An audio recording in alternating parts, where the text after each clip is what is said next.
just give the instructions once again. I would like to remind you to mute your mics and disable your videos for the smooth conduct of this panel discussion. I would also like to inform you that the link to the feedback form will be uploaded in the chat box at the end of the panel discussion, and kindly make sure that you fill up the feedback form without fail. You can also share your doubts in the chat box based on the presentations made by the panelists, and your queries will be answered by the panelists. I wish all of you will have fruitful time and gather great ideas participating in this discussion. With that said, I would like to request Hemlata ma'am to take over. धन्यवाद sir. आप सबसे अनुरोध है कि कृपया अपना mic और camera बंद रखें, पर निर्देश दिए जाने पर ही उसका उपयोग करें। आमंत्रण स्वीकार किया, रखा हमारा मान, कैसे करें कृतज्ञता, स्वागत है श्रीमान। माननीय प्रधानाचार्य जी मिस हसना नफीस मैम, उप प्रधानाचार्य जी मिस सोमा भट्टाचार्य जी मैम व मिस मेरी क्रूज मैम, हेडमिस्ट्रेस मिस सिनी मेनन मैम, कोऑर्डिनेटर्स, विभागाध्यक्ष व उपस्थित सभी अध्यापक गण, हिंदी विभाग की तरफ से यहाँ उपस्थित सभी अतिथियों का कार्यशाला अंकुर में गर्मजोशी से स्वागत करते हुए मुझे बहुत खुशी हो रही है। आज हम यहाँ हिंदी शिक्षण की विभिन्न विधाओं, कौशलों और गतिविधियों के बारे में चर्चा करने व अपने विचारों को साझा करने के लिए एकत्र हुए हैं। यह कार्यशाला अंकुर हिंदी शिक्षण की विधाओं पर आधारित है, जिसका उद्देश्य छात्रों को हिंदी भाषा के प्रति रुचि पैदा करना है और मनोरंजक तरीकों से कक्षा को बेहतर बनाना है। मुझे यकीन है कि आप इस कार्यशाला से प्राप्त हुए ज्ञान से खुद को समृद्ध महसूस करेंगे। मैं आप सबका एक बार फिर से कार्यशाला अंकुर में स्वागत करती हूँ और आशा करती हूँ कि आप सभी का भविष्य उज्जवल हो। कार्यक्रम का शुभारंभ हम प्रार्थना के साथ करते हैं।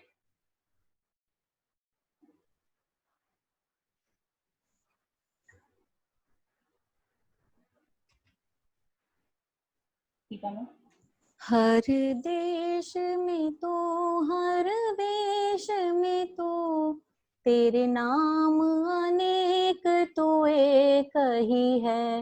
हर देश में तो हर वेश में तो तेरे नाम अनेक तो एक ही है। तेरी रंग भूमि यह विश्व भरा, हर खेल में मेल में तू ही तो है। हर देश में तू हर वेश में तू तेरे नाम अनेक तो एक ही है। सागर से उठा बादल बन के, बादल से गिरा जल हो करके। सागर से उठा बादल बन के, बादल से गिरा जल हो करके। फिर नहर बनी नदियाँ गहरी, तेरे भिन्न प्रकार तो एक ही है। हर देश में तो हर वेश में तो तेरे नाम अनेक तो एक ही है। हर देश में तो हर वेश में तो तेरे नाम अनेक तो एक ही है। धन्यवाद दीपा मैम। अब प्रस्तुत है आज का विचार। हर छोटा बदलाव बड़ी कामयाबी का हिस्सा होता है, अर्थात शिक्षक द्वारा शिक्षण प्रणाली में किए गए छोटे से बदलाव भी छात्रों की कामयाबी में सहायक सिद्ध हो सकते हैं। अब मैं हमारे विद्यालय की माननीय प्रधानाचार्य जी को कार्यक्रम का शुभारंभ करने के लिए व 2 शब्द बोलने के लिए आमंत्रित करती हूँ। Good afternoon, everyone.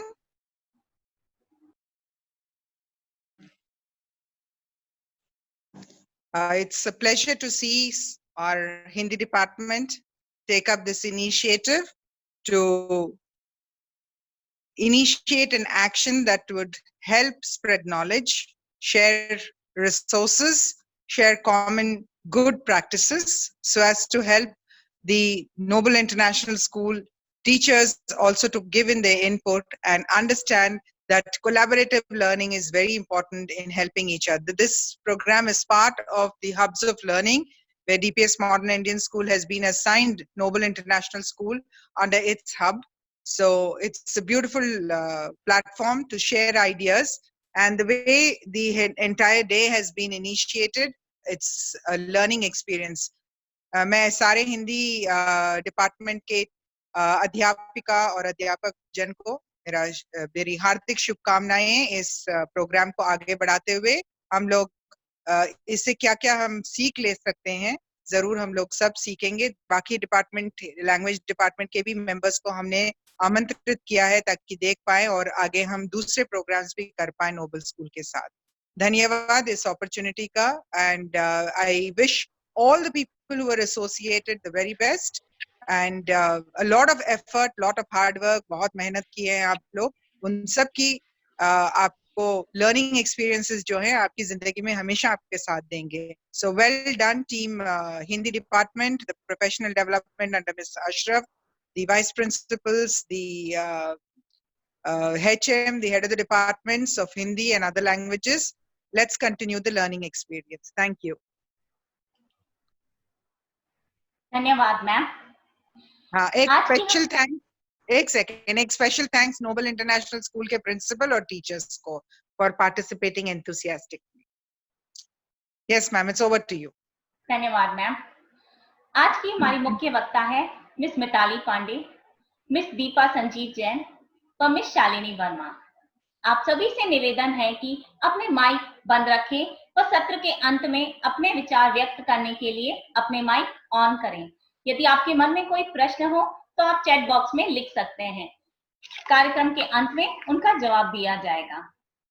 अब मैं मिस मिताली पांडे को आमंत्रित करती हूं कि वे आएं और अपने विचारों से हमें अनुग्रहित करें। बहुत बहुत धन्यवाद मैम। कहते हैं कि एक अच्छा दिमाग और एक अच्छा दिल हमेशा अपराजित होता है। आप सभी को मेरा नमस्कार।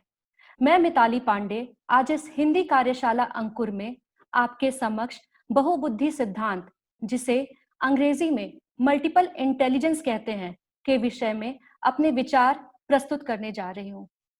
कार्यशाला को शुरू करने से पहले इस सभा में उपस्थित सभी श्रोतागण से मैं एक प्रश्न पूछना चाहूंगी। यदि मैं आपसे पूछूं कि बच्चों के समूह को देख करके या उनसे बातचीत करके आप कैसे पहचानेंगे कि कौन सा बच्चा कितना बुद्धिमान है, जरा सोचिए। हम में से अधिकांश लोग यही सोच रहे होंगे, उनका मत यही होगा कि जो बच्चा कक्षा में सर्वाधिक अंक प्राप्त करता है या अव्वल आता है, वही बच्चा सबसे अधिक बुद्धिमान है। और शायद ये काफी हद तक सही भी है, क्योंकि हमारे समाज में बुद्धिमान को मापने का मापदंड बच्चों के कक्षा में आए उनके अंक, उनके स्थान तथा विद्यालय के नाम आदि से लगाया जाता है। लेकिन मेरा मत इससे विपरीत है। क्या आपने कभी यह सोचा है कि कुछ बच्चे खेलकूद में इतने अच्छे क्यों हो जाते हैं, वहीं दूसरी तरफ कुछ बच्चे इतना सुरीला और अच्छा कैसे गाना गा लेते हैं? वहीं कोई छात्र की तो गणित और विज्ञान पर इतनी अच्छी पकड़ होती है कि वो पलक झपकते ही सारे सवाल हल कर लेते हैं। इसका मतलब यह है कि प्रत्येक बच्चे के पास एक अनोखी एवं अद्वितीय बुद्धि होती है, जिसे हम बहुबुद्धि क्षमता कहते हैं।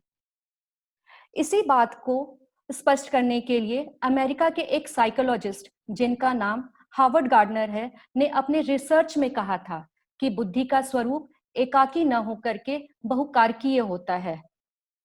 सामान्य बुद्धि में 8 प्रकार की क्षमताएं होती हैं, जो कि एक दूसरे से उनको स्वतंत्र रखती हैं। उनका मानना था कि हर बच्चे में उपयुक्त मात्रा में बुद्धि होती है, लेकिन कुछ खास कारणों की वजह से कोई बुद्धि अधिक विकसित हो जाती है। हम जो कुछ भी क्रियाएं अपने दैनिक जीवन में करते हैं, उन सभी क्रियाओं का हमारे बच्चों पर प्रभाव पड़ता है तथा वे ये सभी क्रियाएं सीखते हैं। हर बच्चा अपने आप में बुद्धिमान होता है।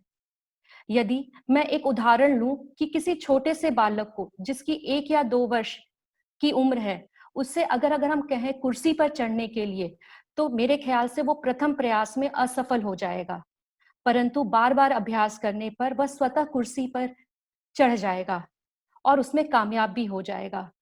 इस प्रकार हम यह कह सकते हैं कि अपनी समस्याओं से स्वतः बाहर निकलना ही बुद्धिमत्ता है। हर बालक में विभिन्न प्रकार की बहुविध बौद्धिक क्षमताएं होती हैं, जिसके कारण वो कुछ सीखता है।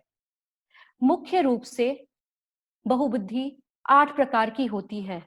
पहला है भाषा संबंधी, दूसरा है तर्क वितर्क संबंधी, तीसरा है चित्र एवं दृश्य संबंधी, चौथा है शारीरिक क्रियाओं संबंधी, पांचवा है गीत एवं लय संबंधी, छठवां है सामाजिक कुशलता संबंधी, सातवां है अंतर्मुखी विश्लेषण संबंधी और हमारा 8वां है प्रकृतिवादी।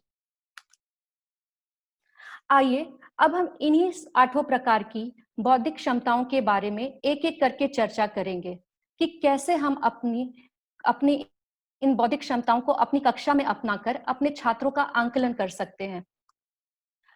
अगर हम सबसे पहले भाषागत बौद्धिक क्षमता को लें, तो क्या आपने कभी ये नोटिस किया है कि कुछ बच्चे अपने बातचीत करने के ढंग से अपनी तरफ किसी को भी आकर्षित कर लेते हैं, क्योंकि उनके अंदर शब्दों का समझने की क्षमता होती है। ऐसे छात्र प्रभावी ढंग से अपने बातों को एक दूसरे से स्पष्ट कर लेते हैं। वे शब्दों के साथ खेलना जानते हैं, वे शब्दों से सोचते हैं, उनकी भाषा पर बहुत अच्छी पकड़ होती है। वे शब्दों के माध्यम से भाषा के उपयोग जटिल अर्थों को अव्यक्त करने के लिए करते हैं। इस बुद्धि का प्रयोग मानव द्वारा सबसे अधिक किया जाता है। अगर हम इन्हीं बच्चों से शुरुआत से ही, बचपन से ही संवाद लेखन, कहानी रचना, उद्घोषणा, शब्द जाल आदि जैसी गतिविधि अगर कराएं, तो यही बच्चे भविष्य में कवि, पत्रकार, लेखक, वकील आदि बनते हैं। हमारा दूसरा है तर्क वितर्क संबंधी। हम सभी की कक्षाओं में कुछ ऐसे भी छात्र होते हैं जिनकी गणित पर बहुत अच्छी पकड़ होती है। वह कठिन से कठिन सवाल भी पलक झपकते ही कर लेते हैं, जो हम सोच भी नहीं पाते। ऐसे छात्र मानसिक चुनौतियों का आनंद लेते हैं। वे अपनी बातों को तर्क देकर स्पष्ट करते हैं, यहाँ तक कि वे उसी तरह सोचते भी हैं। वे अपने हर चीजों को तर्क वितर्क के माध्यम से सुलझाने की कोशिश करते हैं। ये बच्चे बड़े होकर के दार्शनिक, वैज्ञानिक आदि बनते हैं। बचपन से ही इनको तर्क पहेली, वाद विवाद, सामूहिक चर्चा आदि जैसी गतिविधि में भाग लेने का मन करता है और वो इसमें बढ़ चढ़ करके हिस्सा लेते हैं। हमारा तीसरा है चित्र एवं दृश्य संबंधी। इसमें जो छात्र होते हैं उनकी कल्पना करने की शक्ति बहुत अधिक होती है। वे साधारण सी चीजों से ऐसी कलाकृति बना देते हैं कि उसे कोई सोच भी नहीं पाता।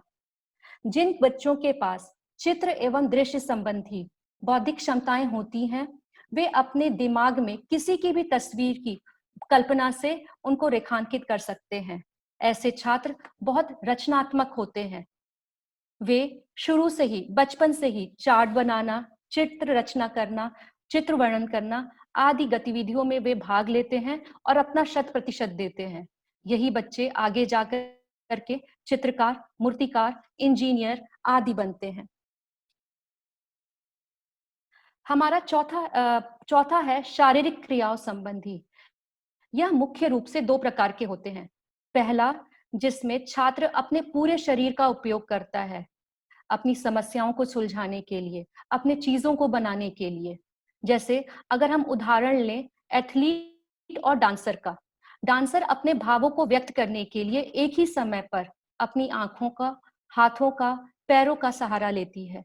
वहीं दूसरी तरफ कुछ ऐसे भी छात्र होते हैं जो अपने हाथों का उपयोग कर कोई चीज बनाने की कोशिश करते हैं।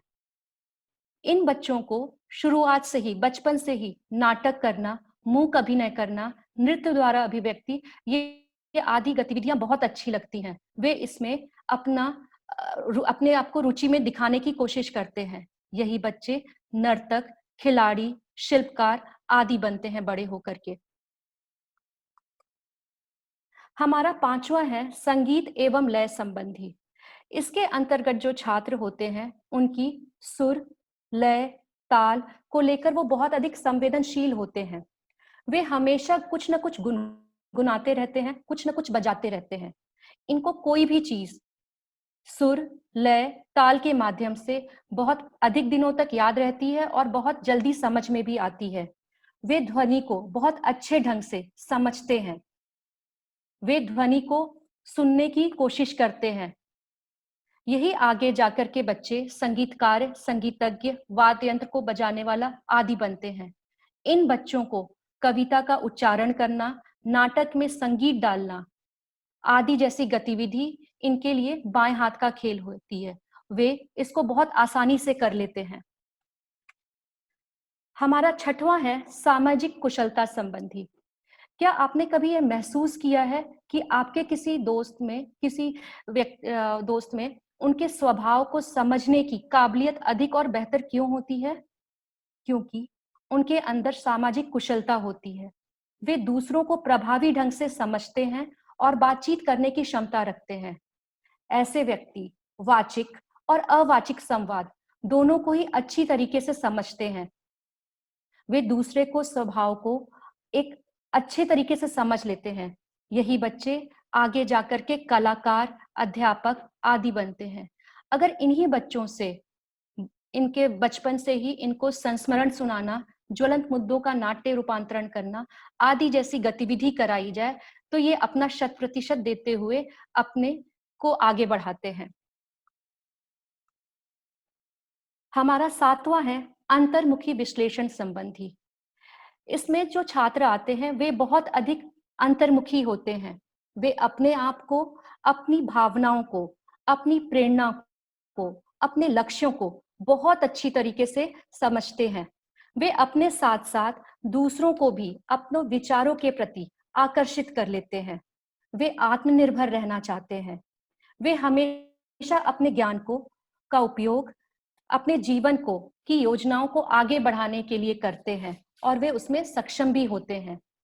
अगर इन्हीं बच्चों से स्वरचित कहानी, पुस्तक समीक्षा आदि जैसी गतिविधि कराएं तो ये उसमें बढ़ चढ़ करके हिस्सा लेते हैं और बड़े होकर के राजनेता, अध्यापक, चिकित्सक आदि बनते हैं। हमारा 8वां है प्रकृतिवादी।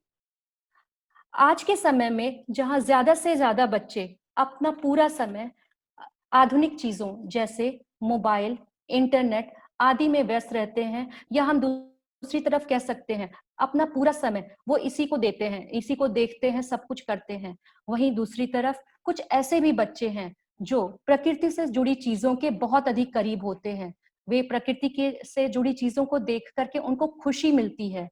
वे इनके प्रति संवेदनशील होते हैं। वे अपने आप को प्रकृति से जोड़ने की कोशिश करते हैं। यही बच्चे आगे जा करके किसान, जैव वैज्ञानिक, पशुपालक आदि बनते हैं। इस प्रकार हम अपनी कक्षा में बच्चों के बहुबुद्धि क्षमताओं का पता लगा सकते हैं और उनको उसी दिशा में ध्यान देते हुए उनका सर्वांगीण विकास कर सकते हैं।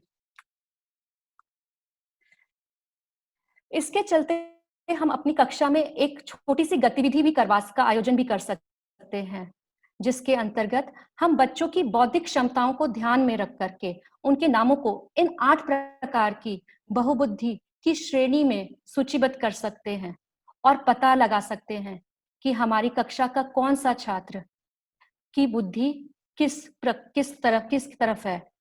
यह कहते हुए मैं अपने विषय को समाप्त करती हूँ और अपनी वाणी को विराम देती हूँ। अब मैं हेमलता मैम से आग्रह करती हूँ कि इस कार्यशाला को आगे बढ़ाएं। धन्यवाद। धन्यवाद मिताली मैम। मिताली मैम के विचारों से यह स्पष्ट हो गया कि बुद्धिमत्ता का स्तर हर बच्चे में अलग अलग होता है और उसे प्रदर्शित करने का तरीका भी अलग अलग होता है। अब मैं मिस दीपा संजीव जैन को आमंत्रित करती हूँ कि वे आएं और उस बात पर प्रकाश डालें कि नाट्य शास्त्र किस प्रकार छात्रों के शिक्षण में सहायक होता है। मुझे आशा है आप लोग मुझे सुन पा रहे हैं और जी मेरी मैम। प्रस्तुति देख पा रहे हैं। धन्यवाद मैम। एक अच्छा शिक्षक किसी को शिक्षा नहीं देता वरन सोचना सिखाता है। अक्सर हम सभी अध्यापक यह कहते पाए जाते हैं कि बच्चे कक्षा में ध्यान नहीं देते, काम नहीं करते या पढ़ते नहीं हैं। ऐसा इसलिए है कि हम बच्चों पर अपना ज्ञान थोपते हैं। यदि हम उन्हें सोचना सिखाएं किसी भी माध्यम से तो क्या ऐसा होगा? आइए चर्चा करें। सभी अध्यापक गण और अतिथि गण को मेरा हार्दिक अभिनंदन। मेरा आज का विषय है भाषा शिक्षण में नाटक की भूमिका। इसमें कोई त्रुटि हो तो मैं क्षमा प्रार्थी हूँ। मिताली मैम ने बहुबुद्धि सिद्धांत के अंतर्गत शारीरिक क्रिया संबंधी क्षमताएं बताई, जिसमें कुछ बच्चे अपने आप को नाटक, मूकाभिनय, हाव भाव या नृत्य द्वारा अधिक अच्छे से अभिव्यक्त कर पाते हैं। परंतु नाटक एक ऐसी कला है, एक ऐसी विधा है जो प्रत्येक मनुष्य में जन्म से ही पाई जाती है। छोटा बच्चा भूखा होता है या उसके मन के अनुसार उसे कुछ नहीं मिलता है तो वह रोना शुरू कर देता है।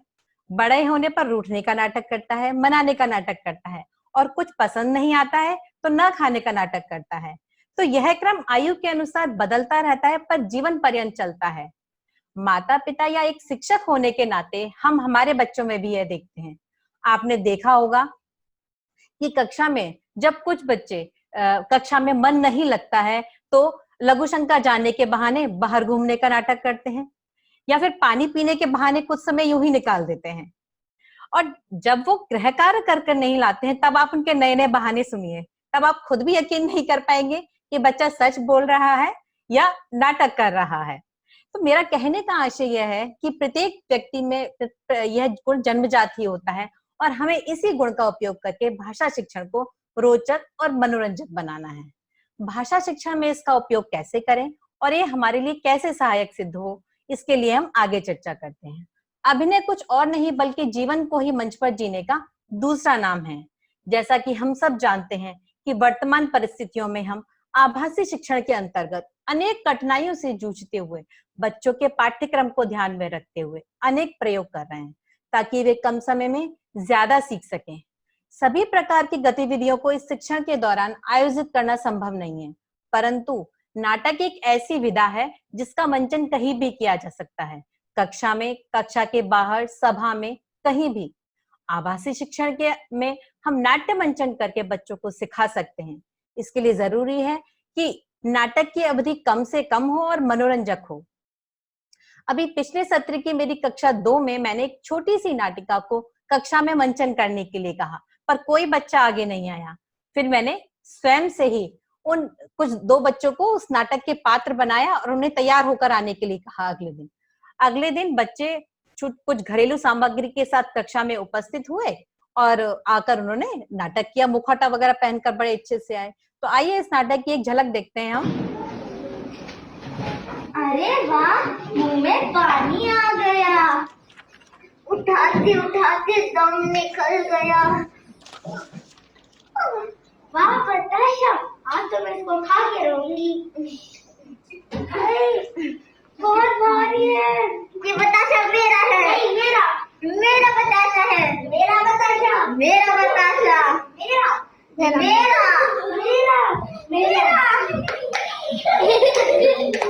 अरे ये तो पानी में गिर गया। हाँ बाबा, ये तो पानी में घुल गया। अब हम क्या करें? हमें मिल बांट कर खाना चाहिए था। तो मोरल ऑफ द स्टोरी है कि हमें मिल बांट कर खाना चाहिए। धन्यवाद। तो देखा आपने, पीछे से बच्चों की ताली बजाने की और हंसने की भी आवाज आ रही थी। इसका मतलब बच्चे नाटक को इतना आनंद ले रहे थे, इसका बहुत मजा आ रहा था उन्हें। तो इस नाटक को देखकर पूरी कक्षा नाटक करने के लिए तैयार हो गई। तो मेरा कहने का आशय यह है कि नाटक बच्चों के मन पर इतना प्रभाव डालते हैं कि बच्चा उसे आत्मसात करता है और कभी नहीं भूलता। तो आगे आइए चर्चा करते हैं नाटक के विविध रूपों की। इसमें नाटक में विविध रूप के प्रमुख रूपों में एकांकी, नकल, नुक्कड़ नाटक, मूकाभिनय, कठपुतली आदि कुछ प्रमुख हैं। इसके बारे में संक्षिप्त में हम चर्चा करेंगे। एकांकी जैसा कि नाम से ही विदित है, 1 अंक का नाटक, इसकी अवधि 30 से 40 मिनट की ही होती है, एक छोटा सा नाटक होता है ये। अगला है मूकाभिनय। मूकाभिनय जैसे डमशलास तो आप सबने ही खेला होगा। इसमें 2 टीम होती है, 2 समूह होते हैं, एक समूह दूसरे समूह के सदस्य को एक शब्द देता है और हाव भाव के साथ हमें व्यक्त करके उस शब्द को पहचानना होता है। तो यह एक नाटक की ही एक विधा है, एकदम बिल्कुल खास तरीके की विधा है। इसमें संवाद बिल्कुल नहीं होते, केवल हाव भाव से ही अभिव्यक्त किया जाता है। अगला है नुक्कड़ नाटक। नुक्कड़ नाटक का उद्देश्य सामाजिक कुरीतियों और समस्याओं पर प्रकाश डालना है। इसके द्वारा हम बच्चे को समाज में होने वाली कुरीतियों के बारे में समझा पाते हैं और जनता का ध्यान आसानी से आकर्षित कर पाते हैं।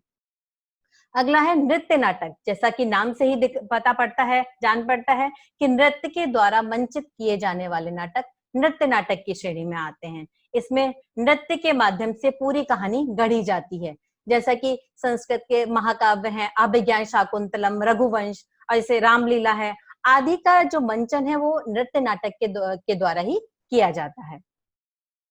इसके अलावा हम आगे बढ़ते हैं कठपुतली। कठपुतली का खेल तो शायद आप सबने देखा ही होगा और इसको देखने में इतना मजा आता है, इतना आनंद आता है कि बस आप पूछिए मत। जब हम छोटे थे हमारे स्कूलों में भी ये छोटे छोटे कठपुतली के छोटे छोटे कहानी किस्से दिखाए जाते थे कठपुतली के माध्यम से और हम बड़ा आनंद लेते थे।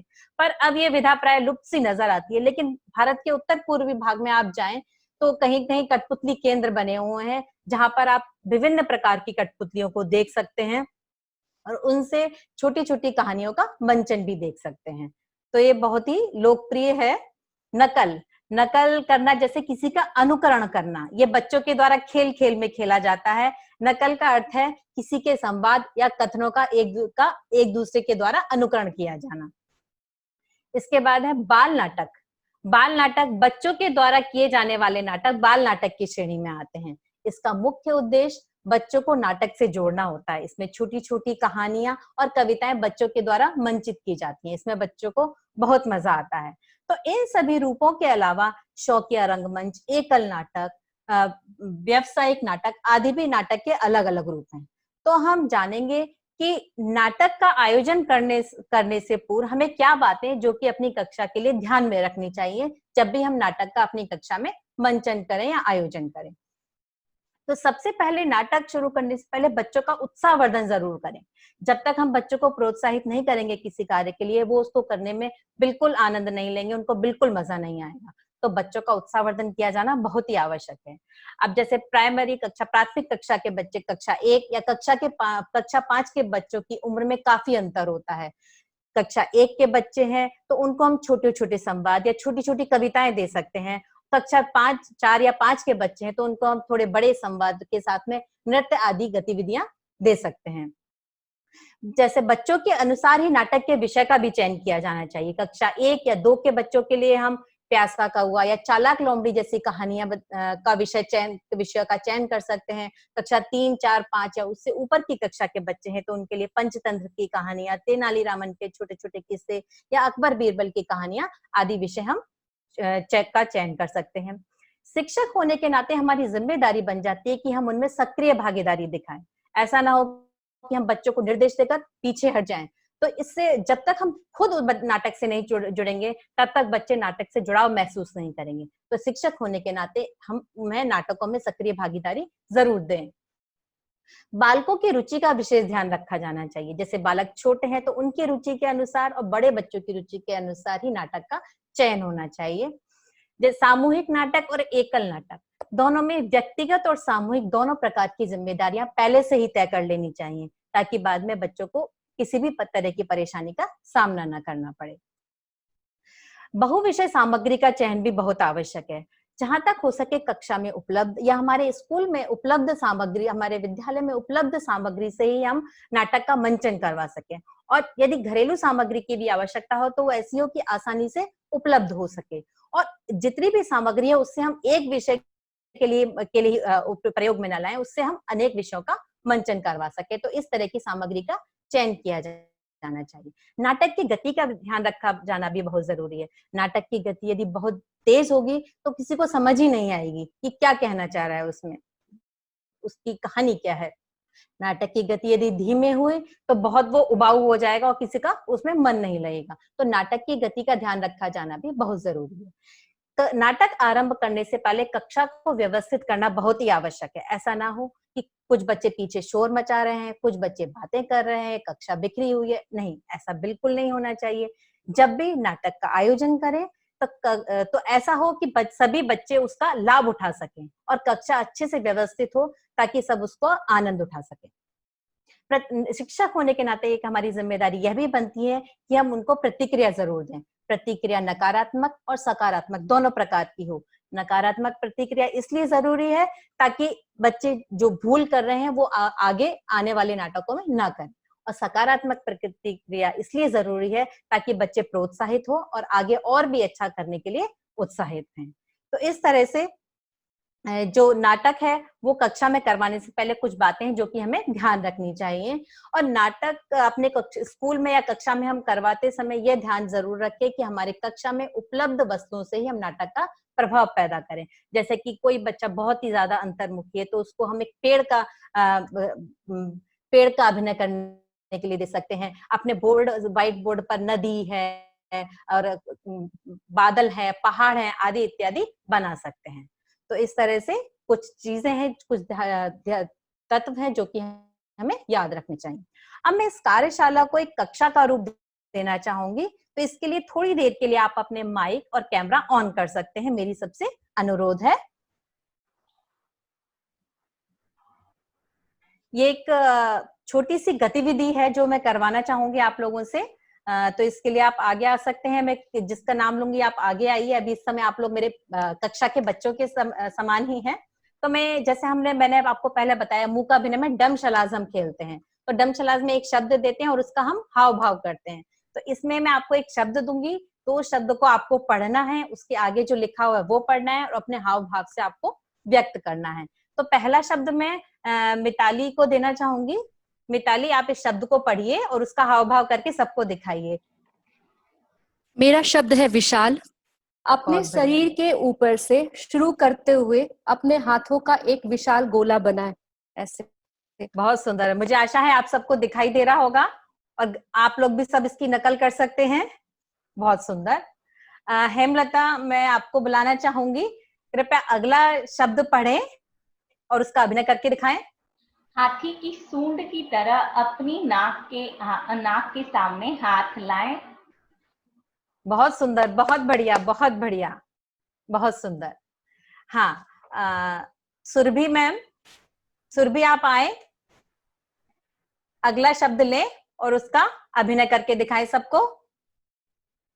थोड़ी देर के लिए आप अपना माइक और कैमरा ऑन कर सकते हैं हमारी गतिविधि के लिए। Ma'am I am mute.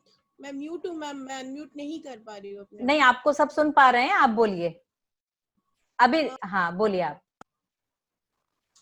एक हाथ से अपना सिर खुजलाना और एक हाथ से दूसरे हाथ के नीचे खुजलाना। तो अब हाँ, बहुत बढ़िया, बहुत सुंदर, बहुत सुंदर। अभी मैं चाहूंगी नोबल स्कूल के अध्यापक गण में से कोई आना चाहे, आशा मैम या सुनी मैम, यदि हिंदी अध्यापिकाएं हैं तो आकर अगला जो शब्द है उसको पढ़ें और उसका अभिनय करके दिखाएं। नोबल विद्यालय के अध्यापक गण से मैं अनुरोध करूंगी यदि वे आगे आना चाहें।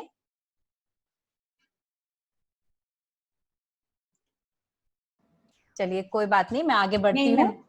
मैम हाँ माइक इज म्यूटेड। अच्छा, कोई बात नहीं। हाँ, आइए, आपका स्वागत है मैम। ओके, मछली है ना, मछली के बारे में। मछली, हाँ, मछली। दोनों हाथों की हथेली होती है, एक ऊपर लेकर अंगूठों को खिलाएगी। बहुत सुंदर, बहुत बढ़िया, बहुत बढ़िया। अभी एक मैम और आए थे, मैं उनसे भी अनुरोध करूंगी अगला शब्द लें, और ये सभी की पसंदीदा गतिविधि है। मैम आइए, नोबल स्कूल के अध्यापक प्लीज आइए। अगला शब्द जो है उसको आप करके दिखाइए। अपने सिर को अपने दोनों हाथों में रख दे। बहुत सुंदर, बहुत बढ़िया, बहुत बढ़िया, बहुत बढ़िया किया आपने। आपका बहुत बहुत धन्यवाद। तो इस तरह से आप बच्चों को शब्द दे सकते हैं, और जादू शब्द जैसे और भी शब्द है मेरे पास में, पर चलिए हम आगे बढ़ते हैं। जादू जैसे अपने हाथों को उठाकर उनको धूल बिखेरने की तरह हवा में लहराएं, तो इस तरह कुछ शब्द हैं। जैसे थकान, अपने शरीर को झुका लें, चलना, उसका उस स्थान पर कुछ कदम चलें, ऊब, हाथ पर हाथ टिकाकर बैठ जाएं और बोरियत का भाव दिखाएं। तो इस तरह से गतिविधि हम करवा सकते हैं। इसमें जैसे मैंने आपको शिक्षक होने के नाते कुछ शब्द दिए, आप अपने बच्चों से कहें कि वो कुछ शब्द लेकर आएं और आप शिक्षक बनकर उसका अभिनय करें, तो ये बच्चों को बहुत ही मनोरंजक है, बच्चों के लिए ये गतिविधि, और बच्चों को इसमें बहुत मजा आता है। तो अब इस तरह से उनके बच्चों के जब हम बच्चों से शब्द लेंगे तो उससे उनके शब्दकोश में बहुत वृद्धि होगी, बच्चे नए नए शब्द ढूंढ ढूंढ कर लेकर आएंगे और इसका आनंद उठाएंगे। तो अब मेरा आगे प्रश्न है कि ये नाट्य शिक्षा हम क्यों दें अपने बच्चों को, हम नाटक क्यों करवाएं अपनी कक्षा में? तो नाट्य शिक्षा के क्या लाभ है, इसको हम आइए आगे देखते हैं। सबसे पहला, छात्रों के आत्मविश्वास में वृद्धि। कुछ बच्चे बहुत ही अंतर्मुखी होते हैं, वो बिल्कुल आगे आना नहीं चाहते, पर हमें उन बच्चों को अवसर देने चाहिए, उनको मौका देना चाहिए कि वे आगे आए। चाहे उनको किसी भी का भी अभिनय करने को दें, पर उनको आगे आके जब हम कुछ करने को मंच पर आने का जब अवसर मिलता है तो बच्चों के आत्मविश्वास में बहुत वृद्धि होती है। हम जानते हैं बच्चे बहुत ही कल्पनाशील होते हैं, उनकी सोच, जहां से हमारी सोच खत्म होती है वहां से उनकी सोच शुरू होती है। तो जब हम बच्चों को किसी दृश्य आदि का जब दृश्य देते हैं नाटक से संबंधित, तो वे उस कल्पना में उसमें डूब जाते हैं और क्या क्या सोचने लगते हैं। इससे उनकी कल्पनाशीलता में बहुत वृद्धि होती है, उनकी एकाग्रता को बहुत बढ़ावा मिलता है। बच्चे अपनी छोटी छोटी समस्याएं नाटकों के माध्यम से उनका समाधान करना सीख जाते हैं। जैसे कि सामूहिक नाटक जो होते हैं वो एक दूसरे के विश्वास पर आधारित होते हैं, तो इससे बच्चों के पारस्परिक विश्वास को बहुत बढ़ावा मिलता है। बच्चे अपने आप को भावनात्मक रूप से अच्छे से अभिव्यक्त कर पाते हैं। जब बच्चों को हम कुछ संवाद या छोटी छोटी कहानी या छोटी कविता याद करने को देते हैं, तो उन संवादों को दोहराना, उस कविता को याद करना उनकी जरूरत बन जाता है, और जब वो उसे बार बार दोहराते हैं तो उससे उनकी स्मरण शक्ति में बहुत वृद्धि होती है। आजकल हम बच्चों को कहते हैं आप यहाँ मत जाओ, चोट लग जाएगी, आप ये मत करो, ऐसा हो जाएगा। तो बच्चों की ऊर्जा का सही दिशा में उपयोग नाटक के माध्यम से ही किया जा सकता है। हम नाटक के माध्यम से ही बच्चों को सामाजिक रूप से जागरूक कर सकते हैं। जैसे मैंने पहले बताया कि नुक्कड़ नाटक जो कि सामाजिक बुराइयों पर प्रकाश डालते हैं, तो इन सब नाटकों के माध्यम से हम बच्चों को सामाजिक रूप से जागरूक कर सकते हैं। हमें पता है हमारे बच्चे बहुत ही ज्यादा रचनात्मक, क्रिएटिव जिसे हम बोलते हैं अंग्रेजी में, बहुत ही ज्यादा रचनात्मक होते हैं। जब हम बच्चों को नाटक से जोड़ते हैं तो उनके मन में जो क्रिएटिविटी, जो रचनात्मकता पैदा होती है, वो अकल्पनीय ही होती है। वो क्या सोचते हैं और क्या बनाते हैं वो बहुत ही उत्तम, अति उत्तम बनता है। तो इससे नाटकों के माध्यम से बच्चों की रचनात्मकता को बहुत बढ़ावा मिलता है। उनमें नेतृत्व की क्षमता का विकास नाटक के माध्यम से ही किया जा सकता है। वे नाटक के माध्यम से ही विभिन्न स्थानों की संस्कृति, वेशभूषा, भाषा आदि से परिचय कर पाते हैं। और जैसे आपने दो बिल्ली या बंदर की कहानी तो सुनी ही होगी, जिसमें दो बिल्लियां लड़ती हैं और बंदर उनकी लड़ाई का फायदा उठाकर उनकी सारी रोटी चट कर जाता है। तो इस तरह की जो छोटी छोटी कहानियां हैं, उनके माध्यम से बच्चे सही गलत का भेद कर पाते हैं और सीख पाते हैं। उनमें आपसी सामंजस्य, एकजुटता, समरसता व समायोजन की भावना का विकास होता है, और अंततः वे स्वतः ही समाज का मूल्यांकन करना सीख जाते हैं। तो इस तरह से जो ये कुछ लाभ हैं जो कि हम अपनी कक्षा में जब नाटक करवाते हैं उससे हमारे बच्चों को बहुत मिलते हैं, और इसके माध्यम से हम बच्चों को सब अच्छी चीजें करवा सकते हैं, और हमारे कक्षा में भाषा शिक्षण में ये बहुत ही उपयोगी सिद्ध होते हैं। तो आगे अब कुछ गतिविधियां हैं जिन्हें मैं आपको बताना चाहूंगी, जो कि हम अपनी कक्षा में करवाते हैं और ये बहुत ही कारगर हैं। पहला है बिंब प्रतिबिंब। बिंब प्रतिबिंब जैसे कि आपने सुना होगा मिरर इफेक्ट, अंग्रेजी में कहते हैं इसको मिरर इफेक्ट। जैसे कि दर्पण का प्रभाव, जैसा कि दर्पण हमको प्रभाव डालता है, ऐसे हम बच्चों को खड़ा करवा के उनके हाव भावों को अभिव्यक्त करवा के ये बिंब प्रतिबिंब गतिविधि करवाते हैं। अगला है नकल करना। नकल करना जैसे मैंने पहले भी बताया था हमारी विधाओं के अंतर्गत, जिससे कि इसमें एक दूसरे का अनुकरण करना होता है, उनके संवादों का, उनके हाव भाव का अनुकरण करना ही नकल करना है। अगला है समूह नाटक। छोटे छोटे समूह नाटक यदि हम अपनी कक्षा में करवाएं तो ये भी बहुत लाभकारी सिद्ध होते हैं। तो बस इस तरह की कुछ गतिविधियां हैं जो कि भाषा शिक्षण को बहुत ही मनोरंजक और रुचिकर बनाती हैं। सारी दुनिया एक रंगमंच है और हम सब उसके कलाकार हैं जो उसमें अभिनय करते हैं। हम जो सुनते हैं उसे कुछ समय तक याद रखते हैं, पर हम जो बोलते हैं उसे काफी समय तक याद रखते हैं, पर हम जो देखते हैं उसे जीवन पर्यंत याद रखते हैं। बस मैं इतना कहकर अपनी वाणी को विराम देती हूँ और कार्यशाला को आगे बढ़ाने के लिए हेमलता मैम को कार्यभार सौंपती हूँ। मेरे विचार सुनने के लिए आप सबका बहुत बहुत धन्यवाद। धन्यवाद दीपा मैम। सही कहा दीपा मैम, सारी दुनिया एक रंगमंच है और हम सब उसके भिन्न भिन्न कलाकार हैं जो अभिनय करते हैं। इसी प्रकार अध्यापक भी भिन्न भिन्न तरीकों से छात्रों का रुझान भाषा के प्रति बढ़ाने का प्रयास करते हैं। अब मैं मिस शालिनी वर्मा को आमंत्रित करती हूँ कि वे आए और चित्रों व कहानियों के माध्यम से किस प्रकार छात्रों का रुझान कक्षा भाषा के प्रति बढ़ाया जाता है, इस पर अपने विचार व्यक्त करें। धन्यवाद मैम। एक अच्छा शिक्षक आशा को प्रेरित कर सकता है, कल्पना को प्रज्वलित कर सकता है और सीखने के प्रति प्रेम पैदा कर सकता है। यहाँ उपस्थित सभी अतिथिगण व शिक्षकों को मेरा नमस्कार। इसी विचार के साथ मैं शालिनी वर्मा आज की इस कार्यशाला में आप सबका अभिनंदन करती हूँ। कहते हैं कि ज्ञान बांटने से बढ़ता है और आज का ये मंच सीबीएसई के कार्यक्रम के अंतर्गत एक दूसरे के विचारों को साझा करने हेतु हमें मिला है। हम सभी हिंदी द्वितीय तृतीय भाषा के रूप में पढ़ाते हैं। हमारे अधिकांश विद्यार्थी गैर हिंदी भाषी हैं तथा हमारे विद्यार्थियों के सामने एक समस्या हमेशा आती है कि वे लिखित कार्य तो कर लेते हैं परंतु हिंदी बोलने में हिचकिचाते हैं। तो मेरा आज का विषय यही है कि यह जो सीखने या सिखाने की प्रक्रिया है उनमें किन बदलावों से हम अपनी हिंदी भाषा की कक्षा को रोचक बना सकते हैं, अपने बच्चों की झिझक को किस प्रकार दूर कर सकते हैं तथा अपने छात्रों की भाषा का श्रवण कौशल व वाचन कौशल के माध्यम से विकास किस प्रकार करें। हमारी ये कार्यशाला प्राथमिक कक्षाओं के अध्यापकों के लिए रखी गई है तथा हम सभी जानते हैं कि प्राथमिक कक्षाएं किसी भी बालक के उज्जवल भविष्य की नींव होती हैं। हम सभी प्राथमिक कक्षाओं को पढ़ाते हैं और यहाँ जो बातें मैं आपसे कहूंगी हो सकता है वे बातें आप सभी की कक्षा में समान रूप से लागू ना हो, पर एक शिक्षिका होने के नाते ये बातें आपको स्वयं समझनी होंगी कि आपकी कक्षा में कौन सी बात कितनी कारगर व कितनी असरदायक है। आज की कार्यशाला में मैं निम्नलिखित बिंदुओं पर चर्चा करूंगी। प्राथमिक कक्षाओं में हिंदी भाषा शिक्षण, भाषा की कक्षा में संवाद, कहानियों, चित्रों के माध्यम से बच्चों की भाषा का विकास किस प्रकार किया जाए। हमने अपने विद्यालयों में चित्रों और कहानियों के माध्यम से कई प्रयोग किए हैं और उसके अच्छे परिणाम भी हमें मिल रहे हैं, तो उनमें से कुछ आज आपके साथ साझा करूंगी।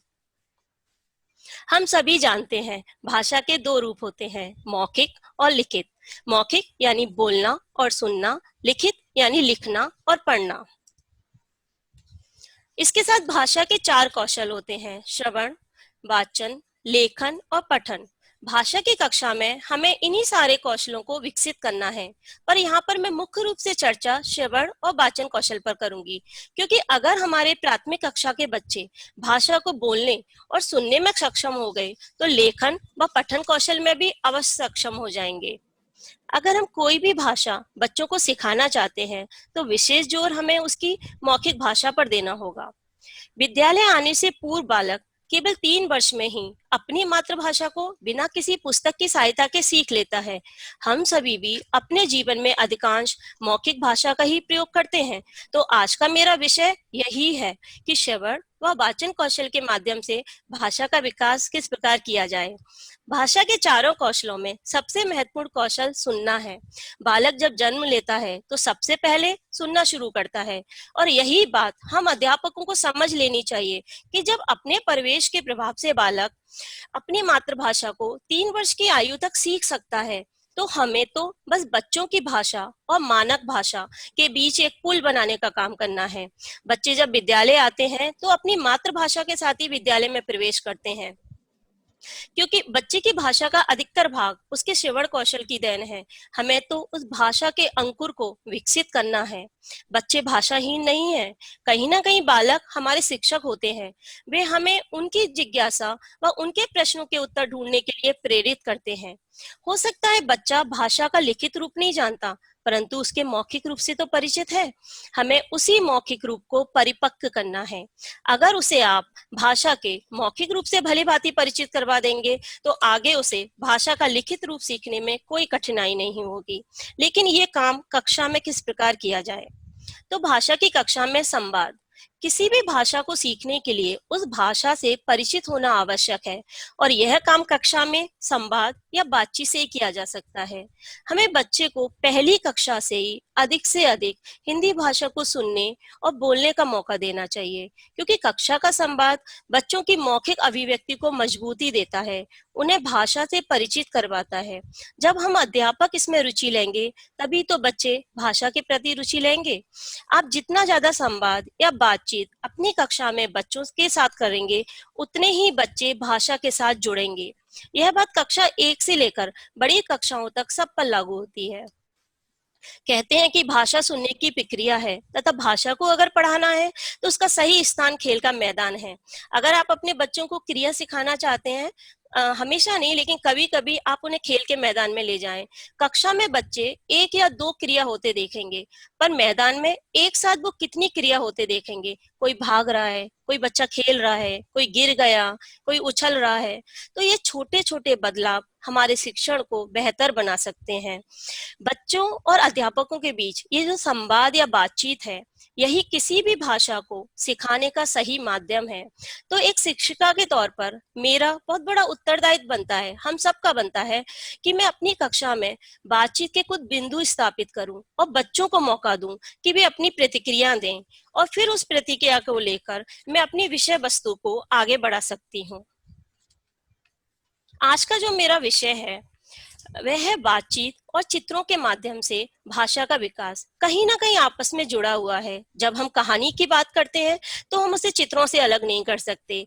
यहाँ पर आप जो वीडियो देखेंगे एक गतिविधि का उदाहरण है कि बच्चे छोटी छोटी गतिविधियों से कैसे जुड़ जाते हैं। तो आप इस वीडियो को देखिए। जनाब शिक्षिका जी और मेरे प्यारे दोस्तों, आज मैं बोलना चाहूँगी मेरी प्रिय सखी। मेरी प्रिय सखी का नाम जायना है।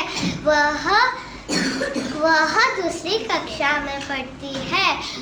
हम दोनों बचपन से ही दोस्त हैं। उसका घर मेरे घर के पास ही है। उसे तैरना बहुत पसंद है। खेलकूद के साथ साथ वह पढ़ाई में भी बहुत अच्छी है। वह दिखने में बहुत सुंदर है तथा बहुत ही बुद्धिमान है।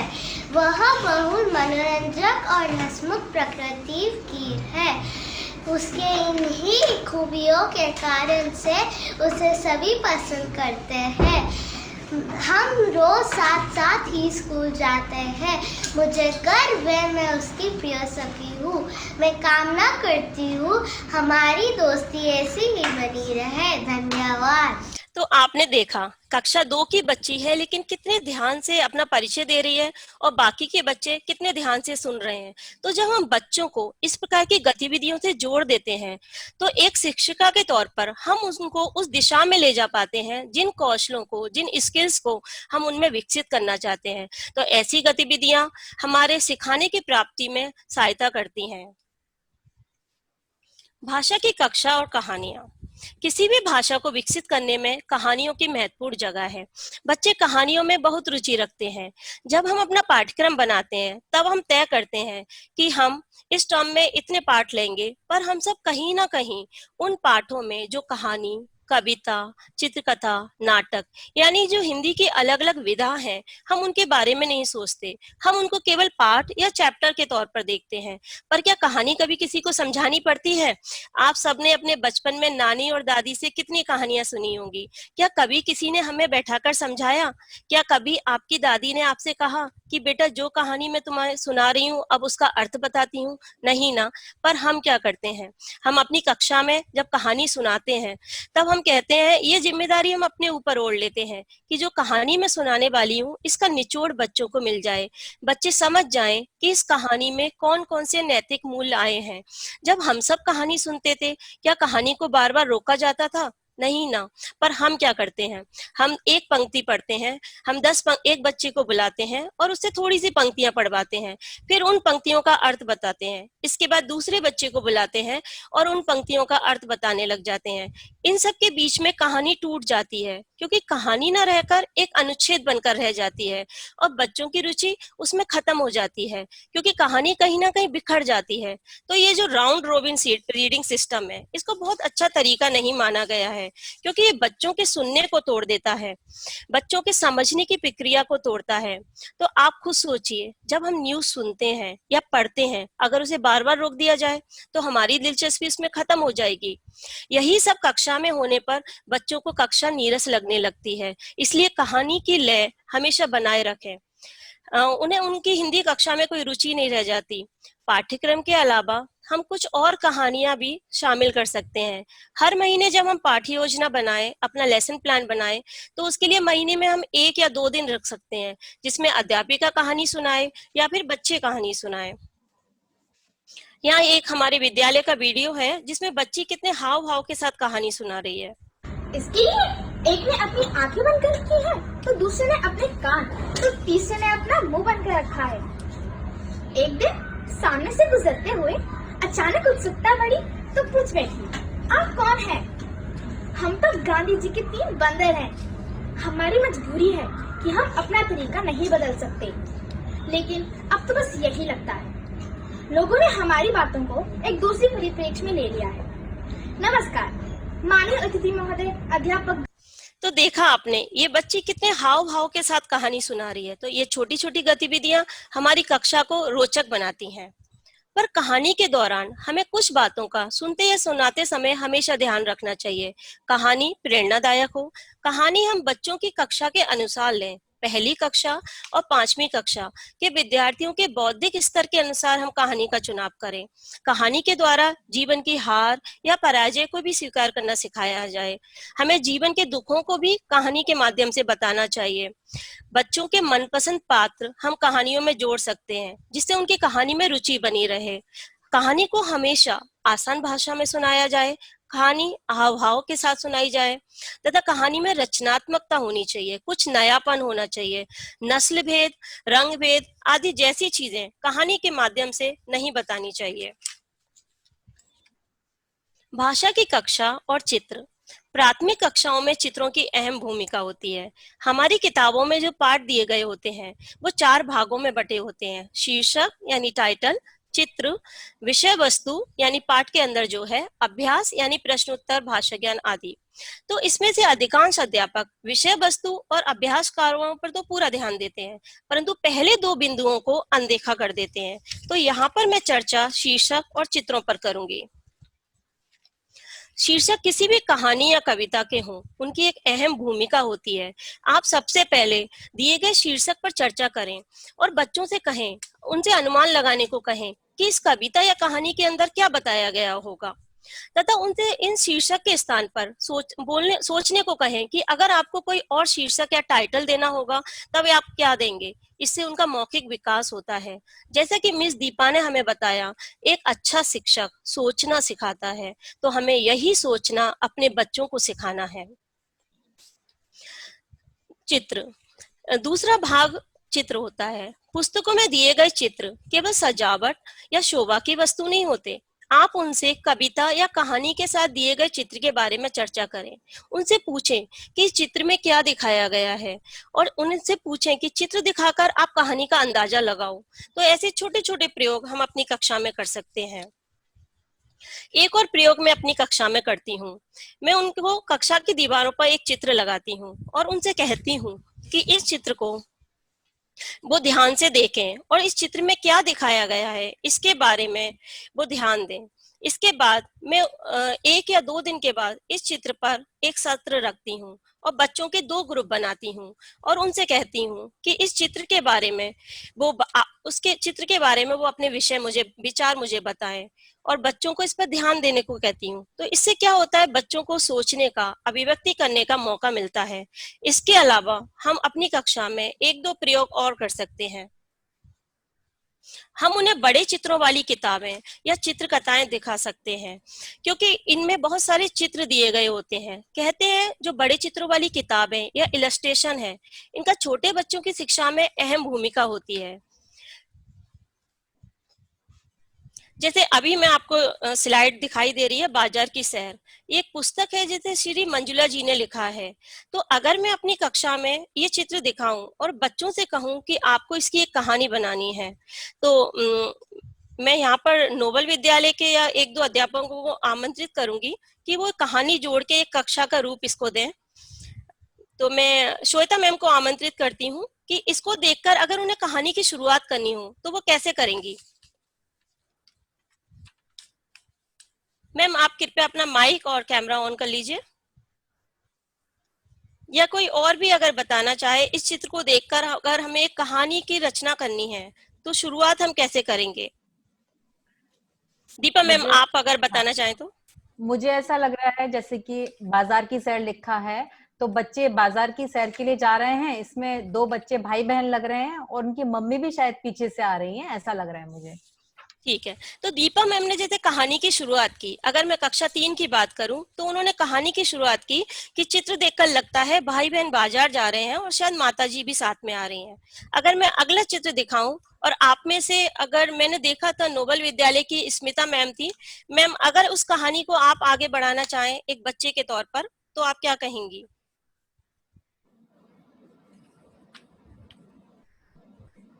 या आप में से कोई भी और आगे आना चाहे और कहानी को आगे बढ़ाना चाहे तो।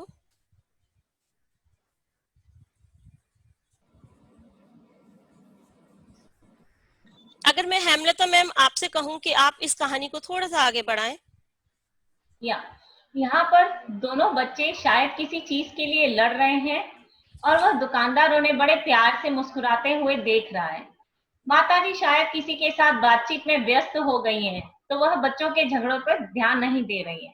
बिल्कुल मैम, तो मैंने 2 बच्चों को बुलाया। पहले दीपा मैम ने बच्चे के तौर पे कहानी की शुरुआत की कि भाई बहन है शायद बाजार जा रहे हैं। उसके बाद हेमलता मैम ने इस चित्र को देखकर कहानी को आगे बढ़ाया कि शायद किसी दुकान पर पहुंचे हैं, माताजी शायद व्यस्त हैं किसी से बातचीत करने में, लेकिन बच्चों में झगड़ा शुरू हो गया है। तो 2 चित्रों से हमारी कहानी की थोड़ी शुरुआत हो गई है। आगे अगर आप में से कोई एक और आगे आना चाहे, एक और अगला चित्र में दिखाती हूँ, उसी कहानी को हम आगे जोड़ते हैं, उसको जारी रखते हैं। पहले चित्र में बच्चे बाजार जा रहे थे, दूसरे चित्र में दुकान पर पहुंचे, झगड़ा शुरू हो गया। तीसरे चित्र में अगर आप देख पा रहे हैं तो अगर आप में से कोई भी आगे इस कहानी को बढ़ाना चाहे कि आगे इस चित्र को देखकर आप क्या कहानी सोचेंगे। जैसे हम देख सकते हैं कि छोटी बच्ची है, ये मछली देख रही है और जैसे बच्चे स्टोरीज में देखते हैं मछलियों को तो उन्हें अच्छा लगता है, तो ये सिर्फ चित्रों में बच्चे देखते हैं, तो इसमें ये बच्ची रियल में वो चीज देख रही है उसके सामने, तो उसे खुशी हो रही है। और तरह तरह की सब्जियां देख रही है तो बच्ची बहुत खुश हो रही है।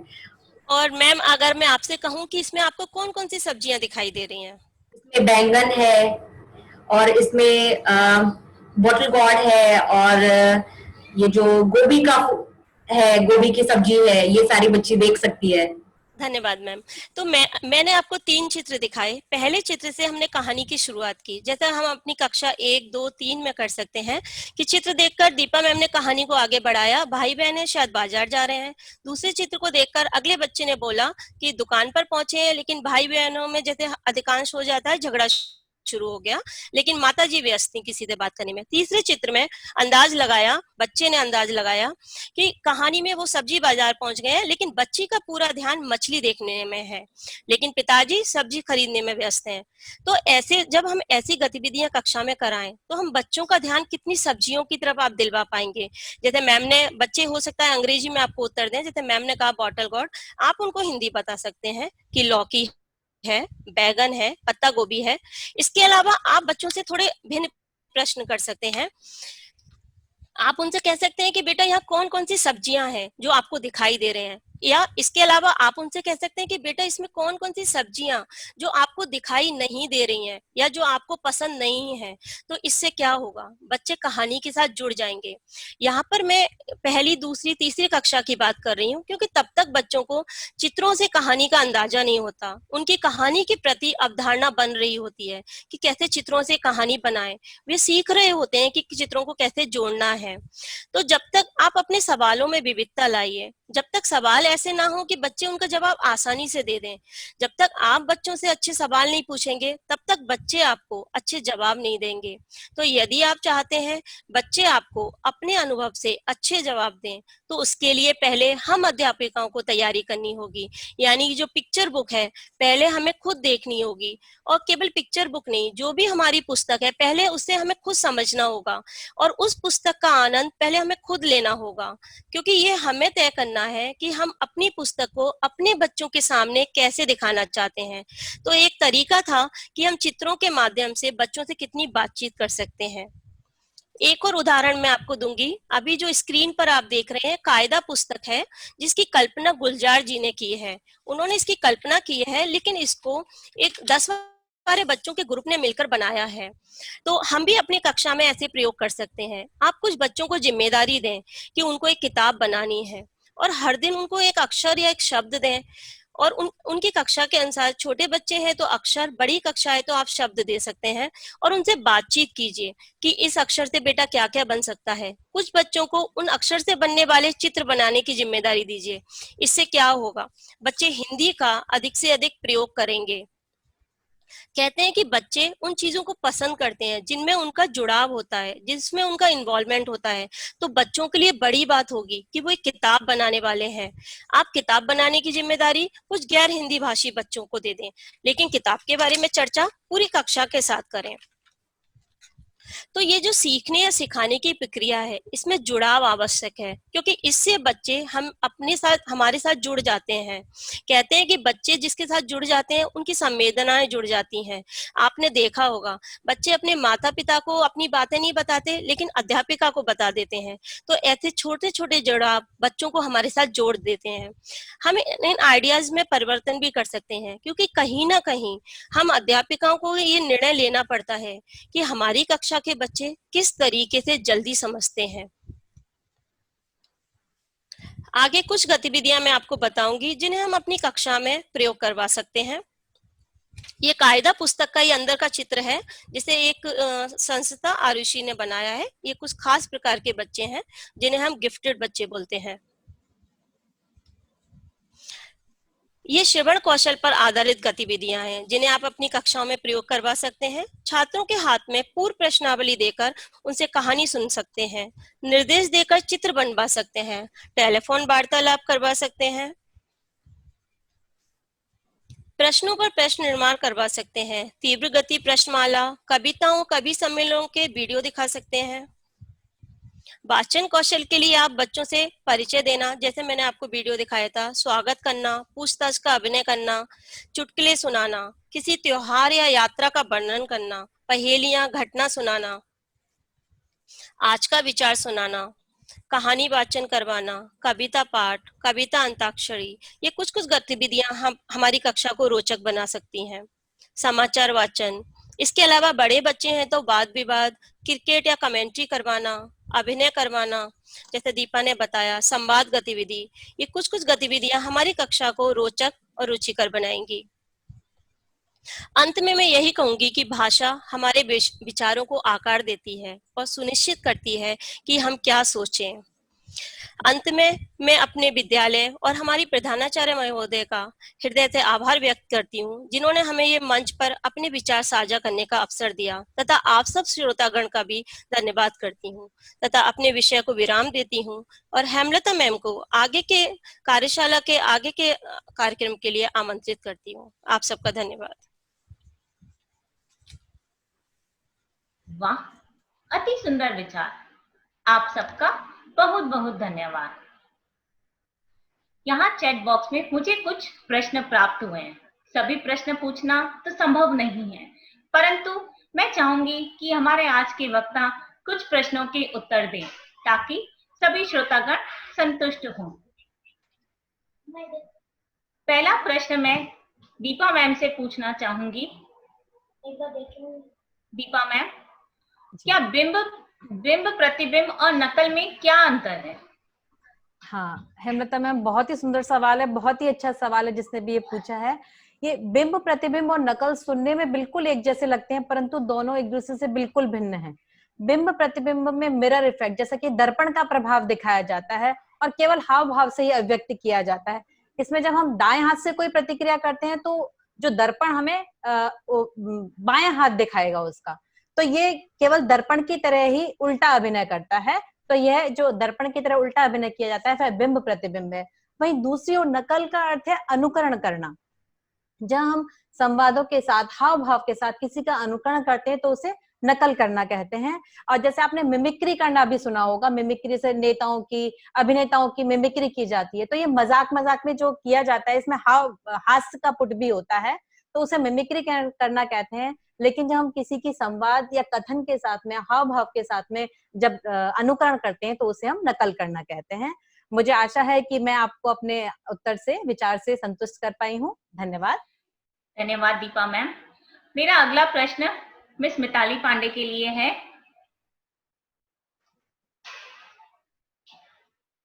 एक श्रोतागण का प्रश्न है कि बुद्धि की क्या विशेषता है? धन्यवाद हेमलता मैम। जैसा कि आपने प्रश्न पूछा है कि बुद्धि की क्या विशेषता है, बुद्धि, मेरे हिसाब से बुद्धि जो है वो एक जन्मजात योग्यता है, जिसके कारण व्यक्ति जो है वो उसको सीखने में उसको मदद मिलती है। वही कठिन समस्याओं को सरल भी बना देती है। बुद्धि पर वंशानुक्रम और वातावरण दोनों का ही प्रभाव पड़ता है। बुद्धि के कारण ही व्यक्ति भले बुरे, सत्य असत्य, नैतिक अनैतिक आदि कार्यों में अंतर करने की योग्यता रहता है। धन्यवाद। धन्यवाद मिताली मैम। मेरा अगला प्रश्न मिस शालिनी वर्मा से है। मैम, एक श्रोतागण जानना चाहते हैं कि प्राथमिक कक्षाओं में हम छात्रों को जब चित्र दिखाएं तो उनसे किस प्रकार के प्रश्न पूछे जाएं? बहुत अच्छा प्रश्न है मैम। ठीक है, मैं प्रयास करूंगी इसका उत्तर देने के लिए। तो हम जब बच्चों से प्रश्न पूछें, क्योंकि यहाँ पर हम प्राथमिक कक्षाओं की बात कर रहे हैं, आप उनसे संज्ञात्मक प्रश्न, यानी कि जिसमें नाम वाले शब्द आए, वो पूछ सकते हैं। क्योंकि प्राथमिक कक्षाओं में 1 और 2 और 3 में हम व्याकरण का इतना ज्ञान नहीं देते। तो जब आप संज्ञात्मक प्रश्न उनसे पूछेंगे तो बच्चों के दिमाग में नाम वाले शब्द बार बार आएंगे। इसके अलावा आप क्रियात्मक प्रश्न, यानी कि चित्र में जो कर्ता है वो क्या क्या क्रिया कर रहे हैं, ये प्रश्न आप उनसे कर सकते हैं। साथ ही साथ विचारात्मक प्रश्न, यानी कि क्यों वाले प्रश्न, जिससे उन्हें सोचने और विचार करने का अवसर मिले। कहते हैं कि जब हम बच्चों से प्रश्न करते हैं तो उनका पूरा मस्तिष्क जागृत हो जाता है। इसलिए जब आप उनसे प्रश्न करें तो ये प्रश्न, बार बार प्रश्न पूछना उनके न्यूरॉन को प्रेरित करता है और उनकी रुचि को बढ़ाता है। धन्यवाद शालिनी मैम। हम सबने इस कार्यशाला के माध्यम से बहुबुद्धि सिद्धांत के द्वारा छात्रों की क्षमताओं को पहचानना तथा नाट्य शिक्षा के माध्यम से उनकी भाषा को, कल्पनाओं को विकसित करना और कहानियों व चित्रों के माध्यम से भाषा के प्रति रुझान पैदा करना सीखा। हमें विश्वास है कि यहाँ से अर्जित ज्ञान को आप अपने सहयोगियों के साथ बांटेंगे और भाषा की कक्षा को सरल एवं रुचिकर बनाने में इसका भरपूर उपयोग करें। मैं आशा करती हूँ कि कार्यशाला अंकुर में आपके अनुभव सुखद एवं ज्ञानवर्धक रहे होंगे। वक्ताओं द्वारा दिए गए अमूल्य विचार हमारे शिक्षण में निश्चित रूप से प्रभावी व सहायक सिद्ध होंगे। यह एक खुला मंच है। अब मैं नोबल विद्यालय के अध्यापक गण को आमंत्रित करती हूँ कि वे आगे आएं और अपने विचार व अनुभव साझा करें।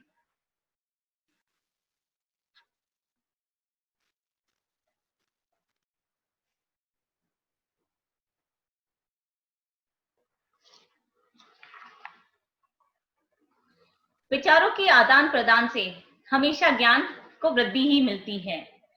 चलिए, कोई बात नहीं, हम कार्यशाला के समापन की ओर आगे बढ़ते हैं। हमारा निमंत्रण स्वीकार करने के लिए मैं हिंदी विभाग की ओर से आप सभी का धन्यवाद करती हूँ। कार्यशाला अंकुर को आयोजित करने के लिए तथा हमें प्रोत्साहित करने के लिए हमारी प्रधानाचार्य महोदया मिस असना नफीस मैम व उप प्रधानाचार्य जी मिस सोमा भट्टाचार्य जी मैम व मिस मेरी क्रूज मैम, हेडमिस्ट्रेस मिस सिनी मेनन मैम, कोऑर्डिनेटर्स, विभागाध्यक्ष, नोबल विद्यालय के अध्यापक गण व वक्ता, हमारे आज के वक्ता, professional development team, IT department व उपस्थित सभी अध्यापक गण, मैं आपका हृदय से आभार व्यक्त करती हूँ। आपकी सहायता और सुझाव व मार्गदर्शन की जब जब हमें आवश्यकता होती है तब तब हमारा साथ देने के लिए प्रधानाचार्य महोदया मैं आपको फिर से धन्यवाद ज्ञापित करती हूँ और इस सभा का समापन करती हूँ।